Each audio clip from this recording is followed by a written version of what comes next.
नमस्कार सभी संस्कृत सुधियों का संस्कृत साहित्य चैनल में स्वागत और अभिनंदन।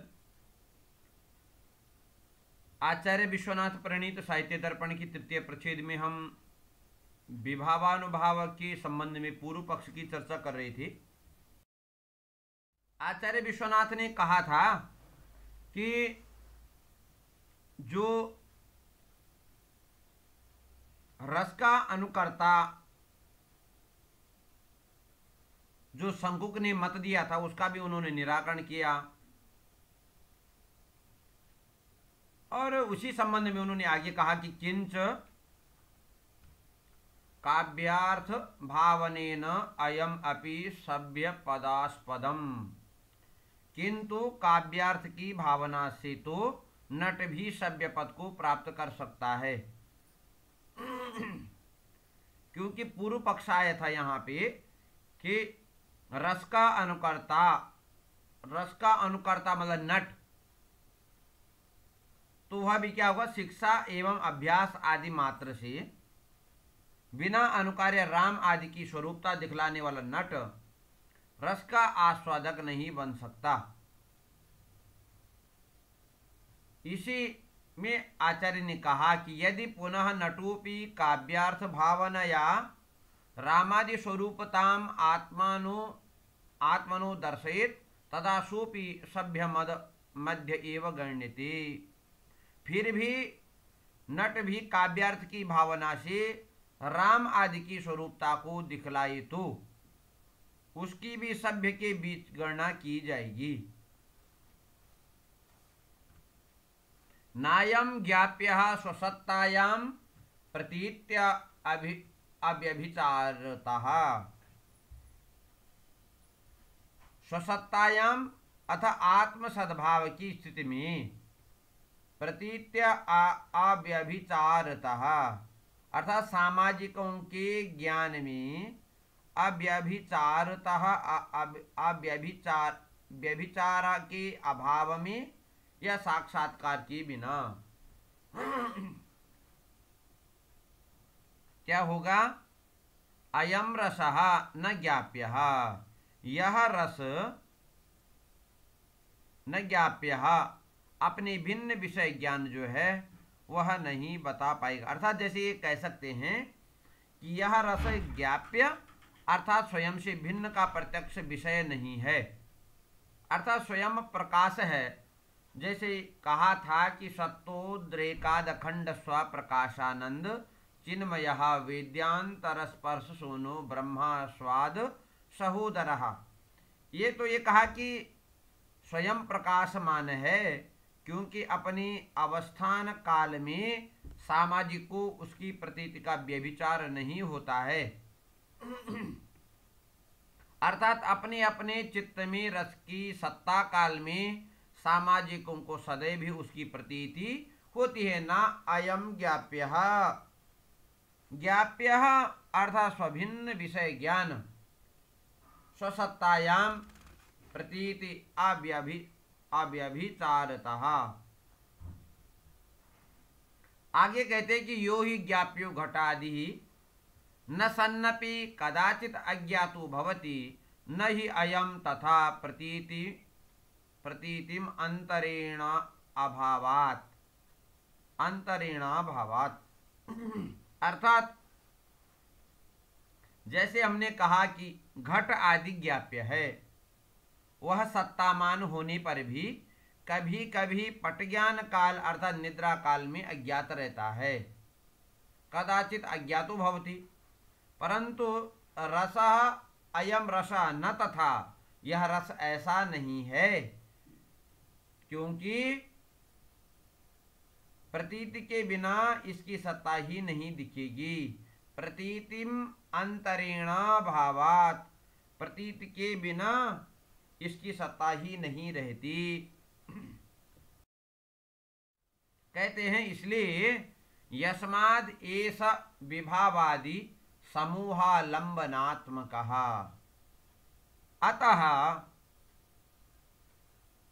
अयम रसः अथवा एषः रसः विभावादि समूह विभाव आदि के समूह के आलंबनात्मक आलंबन का स्वरूप है, यह कार्य भी नहीं है। तस्मात् न कार्य, इसलिए कहना चाहिए क्या कार्य भी नहीं है। यदि रसः कार्य स्यात् तदा विभावादि ज्ञान कारणक एव स्यात्। कहते हैं यदि अयम रसः कार्य स्यात्, यदि यह रस कार्य होता तो विभावादि ज्ञान ही उसका जनक होता, दूसरों से तो वह संभव ही नहीं है। ततश्च रस प्रतीति काले विभावादयो न प्रतीयेरन्। फिर रस की प्रतीति का समय विभावादि प्रतीत नहीं होते, क्योंकि कारण ज्ञान तत्कार्य ज्ञानादीनां युगपद दर्शनात्। क्योंकि कारण का ज्ञान और उसके कार्य का ज्ञान एक ही बार में नहीं देखा जाता। उदाहरण देते हैं, नहीं चंदन स्पर्श ज्ञानम तज्जन्य सुख ज्ञानंच एकदा संभवति। जैसे चंदन के स्पर्श का ज्ञान और उसके द्वारा होने वाले सुख का ज्ञान एक ही बार में संभव नहीं होता है। रसस्य च विभावादि समूहालंबनात्मकतया एव प्रतीतेः न विभावादि ज्ञान कारणत्वम इत्यभिप्रायः। रस की भी विभावादि समूहालंबनात्मक होकर प्रतीति होने से उसका विभावादि ज्ञान रस का जनक नहीं होता है, अतः रस कार्य नहीं है। तस्मात् न कार्यः रसः कार्यः नास्ति, इसका इत्यभिप्रायः है। आगे कह रहे हैं, नो नित्यः पूर्व संवेदनोज्झितः। पूर्व संवेदन से रहित रस नित्य नहीं हो सकता। क्यों? असंवेदन काले ही न भावोस्य विद्यते। असंवेदन काले ही नहीं भावोप्यस्य विद्यते। पूर्व संवेदन से रहित रस नित्य नहीं हो सकता। ये भी पक्ष दिया। अज्ञान काल में असंवेदन काले, अज्ञान काल में उसकी सत्ता भी नहीं रहती। न भावा अपि अस्य विद्यते, न अपि अस्य विद्यते न भावः। अज्ञान काल में उसकी सत्ता भी नहीं रहती, अर्थात रस नित्य नहीं है। क्यों? क्योंकि बोले विभाव आदि ज्ञान से पूर्व सा ज्ञान नहीं होता। इसलिए कहते हैं, न खलु नित्य वस्तुनो असंवेदन काले असंभवः। क्योंकि नित्य वस्तु का ज्ञान अज्ञान काल में संभव नहीं, असंभव नहीं होता। रस ज्ञान काल में ही रहता है, वह नित्य नहीं है। नापि भविष्यन् साक्षात् आनंदमय प्रकाश रूपत्वात् कार्य ज्ञाप्य विलक्षण भावात् नो वर्तमानेपि, या न वर्तमानेपि, या नो वर्तमानेपि। कहा कि साक्षात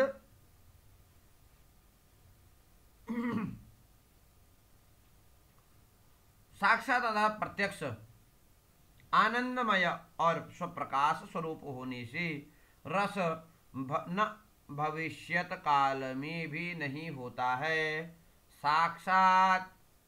साक्षादानंदमय स्वरूप प्रकाश रूपत्वात्, साक्षात अर्थात प्रत्यक्ष और आनंदमय और प्रकाश रूप होने से नापि भविष्यन्, यह भविष्यत काल में भी नहीं होता है। यदि ऐसा कहा जाए तो बोले कार्य ज्ञाप्य विलक्षण भावात् नो वर्तमानोपि, तो बोले यदि ऐसा होता तो स्मरण काल में भी आनंद ही होता।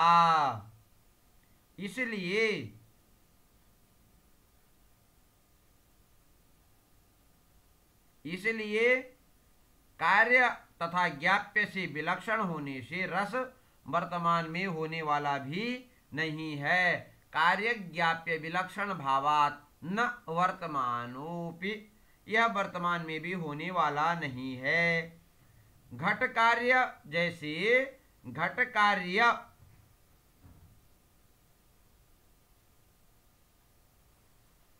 तथा ज्ञाप्य दोनों होने से वर्तमान है। आकाश कार्य न होने पर भी ज्ञाप्य होने से वर्तमान है। रस न तो कार्य है न ही ज्ञाप्य है, अतः वर्तमान पदार्थ भी नहीं है। कहते हैं कि विभावादि परामर्श विषयत्वात् सचेतसाम परानंदमयत्वेन संवेदत्वादपि स्फुटम। कह रहे हैं कि विभावादि के ज्ञान परामर्श के विषय होने से, विभावादि के परामर्श विषयक ज्ञान होने से सचेतसाम अर्थात सहृदयों के चित्त में परमानंदमयत्वेन परम आनंदमय के रूप में स्पष्टतः संवेद्यत्वादपि स्फुटम, संवेद्य होने से निर्विकल्पक ज्ञान रस का ग्राहक नहीं होता है। प्रकारतादि शून्य और संबंध नवग्राही ज्ञान रस का ग्राहक नहीं होता है। यहाँ भी ये पूर्व पक्ष है, कहते हैं न निर्विकल्पकम ज्ञानम तस्य ग्राहकमिष्यते तस्याभिलाप संसर्ग योगत्व विरहान्न च। कहते हैं उसी प्रकार न निर्विकल्पकम, यह जो है रस जो है निर्विकल्पकम ज्ञानम तस्य ग्राहकमिष्यते, निर्विकल्पक ज्ञान, यह रस निर्विकल्पक ज्ञान से क्या है संवेद्य नहीं है। तथा विलाप संसर्ग योग्यत्व विरहान न सह, क्योंकि उसी यह वाक्य व्यवहार की योग्यता न होने से, योग्यता वाक्य व्यवहार की योग्यता न होने से, अभिलाप का मतलब है कि वाक्य व्यवहार की योग्यता, तो उससे विरह होने से या उसकी योग्यता न होने से यह रस है, ऐसे व्यवहार की योग्यता न होने से यह रस बोले न निर्विकल्पकम ज्ञानम तस्य, तो बोले यह रस सविकल्पक ज्ञान का संवेद्य भी नहीं है। तो इसलिए कहा कि जो है सविकल्पकम संवेद्य, यह रस सविकल्पक ज्ञान का भी संवेद्य नहीं है। क्यों?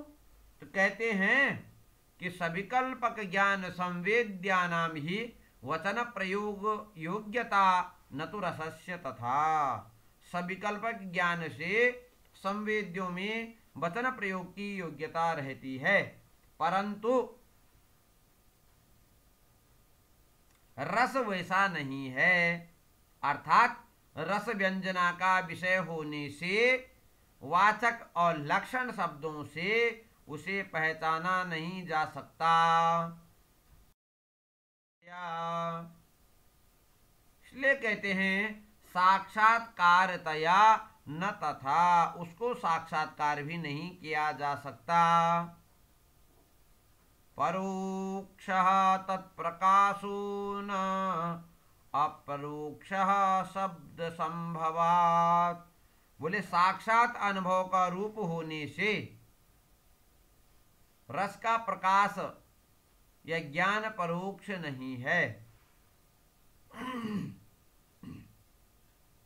क्यों? बोले शब्दजन्य होने से रस का ज्ञान अपरोक्ष भी नहीं है।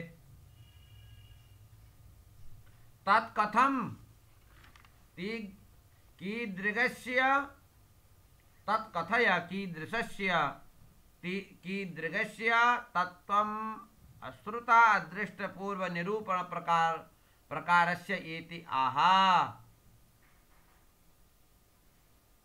कहते हैं तो कहो रस का निरूपण प्रकार न सुना गया न देखा गया, तब फिर इसका तत्व कैसा होता है? तत्कथया, कहो भैया। तस्मात् अलौकिकः सत्यम वेद्यः सहृदयेरयम्। इसलिए कहते इस कारण से सहृदयों को यह रस अलौकिक और विलक्षण ही जानना चाहिए। तस्माद् अलौकिकः सत्यम वेद्यः सहृदयेरयम्। यह रस अलौकिक और सहृदयों के द्वारा ही जाना जा सकता है। पुनः कहते हैं कि तत्किं पुनः प्रमाणम तस्य सद्भाव इत्याह। तो फिर उस रस के अस्तित्व में या उस रस के अस्तित्व में क्या प्रमाण है? इस पर कहते इत्याह। प्रमाणम चर्वणे वात्र स्वाभिन्ने विदुषां मतम। अपने से अभिन्न सहृदयों के आस्वादन ही रस के अस्तित्व के विषय में प्रमाण है। आगे चर्वणा आस्वादनम। चर्वणा का अर्थ ही क्या है? आस्वादन है। तच्च स्वादः काव्यार्थ संवेदात्मा संभेदात् आत्मानंद समुद्भव इति उक्त प्रकारकम। वह भी काव्यार्थ के अनुशीलन से रस के आनंद से उत्पन्न ही स्वाद है, ऐसा तो कह दिया है। तच्च स्वादः।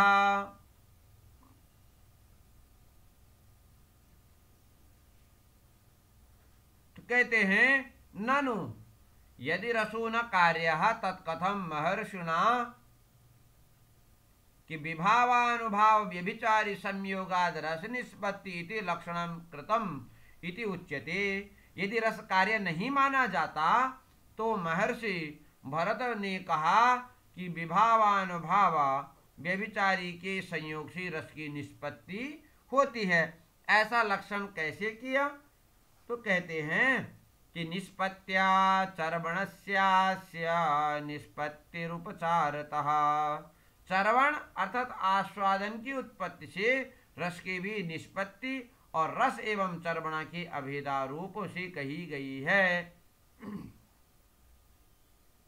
यद्यपि रस अभिन्नतया चर्वणस्य अपि न कार्यत्वं तथापि तस्य कादाचित्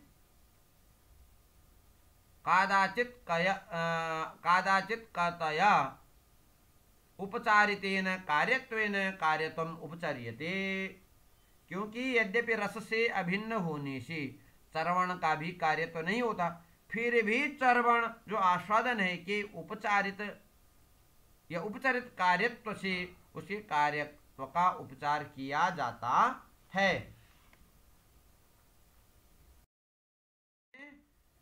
कि तस्य अवाच्यत्वादिकं तस्य वक्षे व्यंजन रूपिणी। कह रहे हैं यदि इस रस का अवाच्य और अलक्ष्यत्व आदि व्यंजना निरूपण के अवसर पर कहूंगा।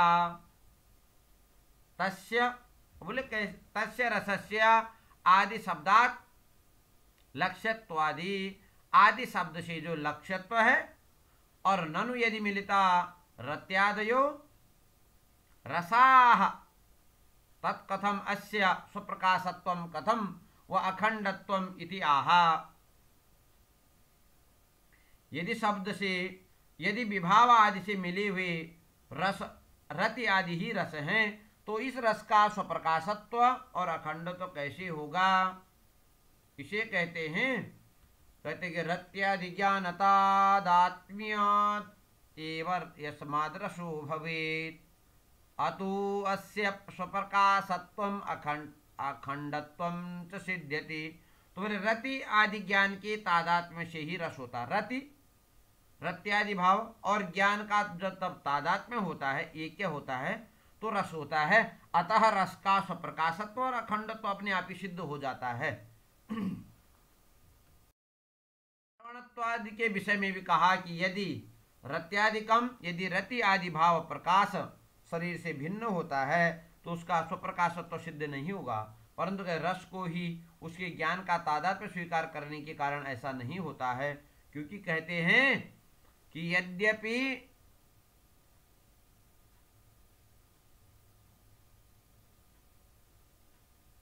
रस से भिन्न यदि रसानि अन्यतया चर्वणापि न कार्य तथापि कादाचित कतया कार्यत्वम उपकल्प्य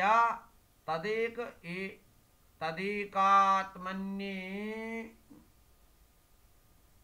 अन्यना दिवासना परिणति रूपे रत्यादि भावेपि व्यवहार इति भाव इति।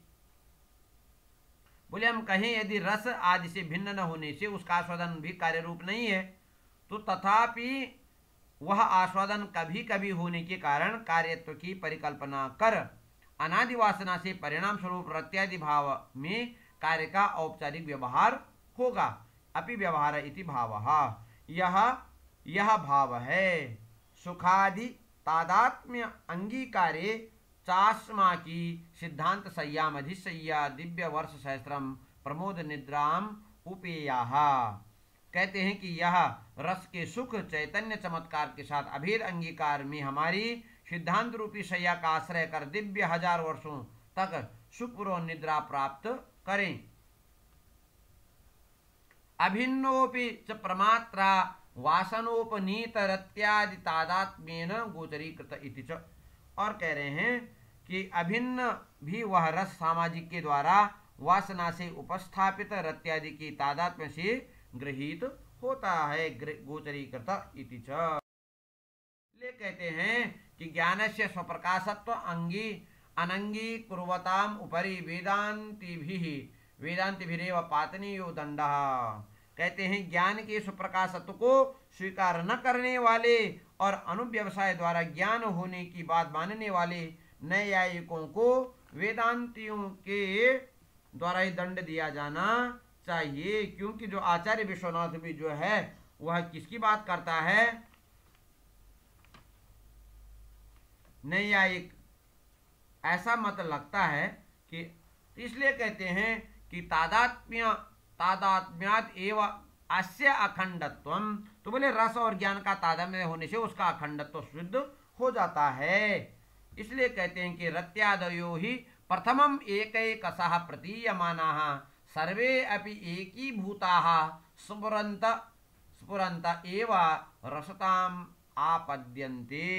इसलिए रत्यादि भाव तो पहले एक एक करके प्रतीत होने के बाद में सभी एक रूप में होकर के चिद भाव को प्राप्त करते हुए रस रूप को प्राप्त होते हैं। इसलिए क्योंकि कहा भी गया है कि विभावा अनुभावाश्च सात्विका व्यभिचारिणः प्रतीयमानः प्रथमं खंडसो यान्त्यखंडताम्। तो कह रहे हैं कि कहा भी है कि विभाव अनुभाव सात्विक भाव और व्यभिचारी भाव पहले खंड सा प्रतीत होते हैं और बाद में जो अखंडता को प्रतीत या अखंडता को प्राप्त होते हैं। इसलिए